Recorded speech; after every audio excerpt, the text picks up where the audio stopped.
Man, this is the Ellington property. Check it out.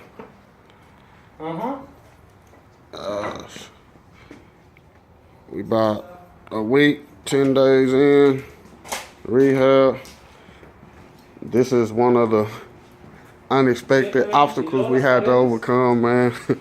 This was the little addition, but as you can see, boom. Damn, man, you just never know what you're getting into.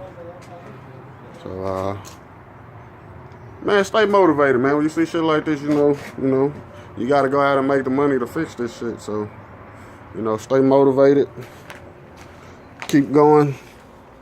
But yeah, unexpected stuff do happen. You know, you gotta be prepared. So it takes an open mind, strong will, and determination, man, and you gotta keep moving, you know. So just giving y'all a quick glimpse, man.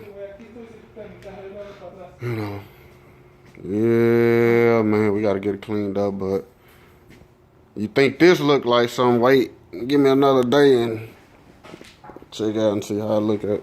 Gotta move all this, like, man. You know, you remember it probably was.